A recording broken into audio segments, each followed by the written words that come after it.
Las distorsiones cognitivas son pensamientos automáticos que llegan a nuestra mente de manera inconsciente y nos impiden procesar la información de manera racional. Es decir, malinterpretamos lo que ocurre a nuestro alrededor y lo convertimos en consecuencias o situaciones negativas. En multitud de ocasiones, de manera inconsciente, las personas cometemos errores con respecto a la evaluación de una situación y esta nos lleva a realizar juicios distorsionados sobre la misma. Estos pensamientos distorsionados pueden desarrollar estados de ánimo disfuncionales, generando malestar y ansiedad. Bienvenidos a su canal Aprendamos Psicología. En esta ocasión veremos los tipos de distorsión cognitiva y cómo influye en nuestra percepción de la realidad. ¿Listos? Aquí vamos. Número 1. Personalización. La personalización se refiere a cuando las personas se sientan responsables al 100% de acontecimientos en los que apenas han participado, o incluso en aquellos en los que no han participado en absoluto. Número 2. Abstracción selectiva. La abstracción selectiva consiste en centrar la atención en aquellos aspectos negativos e inadecuados, acordes a nuestros esquemas, e ignorar o apenas tener en cuenta el resto de información.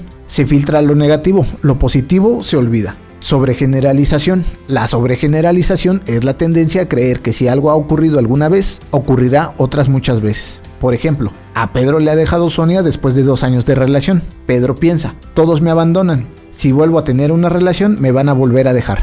Número 4. Maximización y minimización. La distorsión cognitiva, conocida como maximización y minimización, consiste en magnificar los errores propios y los éxitos de los demás, y minimizar los propios éxitos y los errores de los otros. Número 5. Pensamiento polarizado. El pensamiento polarizado consiste en valorar los acontecimientos de forma extrema, sin tener en cuenta los aspectos intermedios, ver las cosas blancas o negras, falsas o verdaderas. Por ejemplo, una persona que no encuentra trabajo que piensa, no sirvo para nada, nunca voy a encontrar trabajo. Número 6. Razonamiento emocional. El razonamiento emocional se refiere a la suposición por parte de las personas de que sus emociones reflejan cómo son las cosas. Creer que lo que se siente emocionalmente es cierto. Si una persona dice que soy incompetente, me siento incompetente. Luego soy incompetente o lo siento así. Por consiguiente, tiene que ser verdad.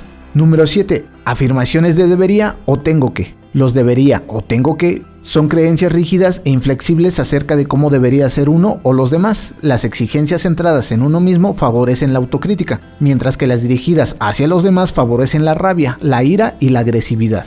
Número 8. Inferencia arbitraria. La inferencia arbitraria consiste en dar por hecho determinadas suposiciones, aunque no exista evidencia de ello. Hay 2 formas de hacerlo. Adivinación del pensamiento, creer saber lo que piensan los demás y por qué se comportan de la forma que lo hacen. Adivinación del futuro, esperar que las cosas salgan mal sin permitirse la posibilidad de que sean neutras o positivas. Número 9. Etiquetación.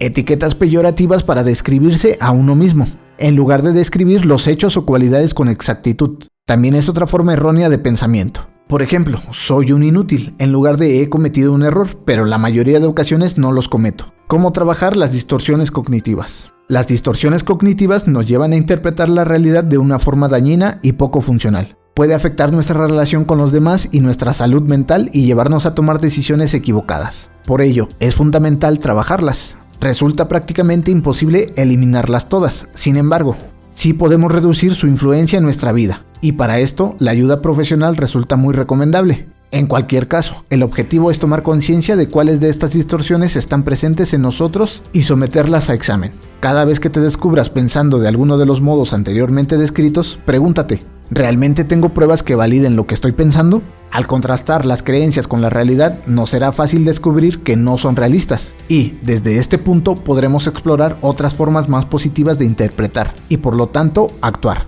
Si la información te parece interesante, suscríbete y activa la campana de notificaciones. Por el momento, esto ha sido todo. Atentos al siguiente video. Hasta la próxima.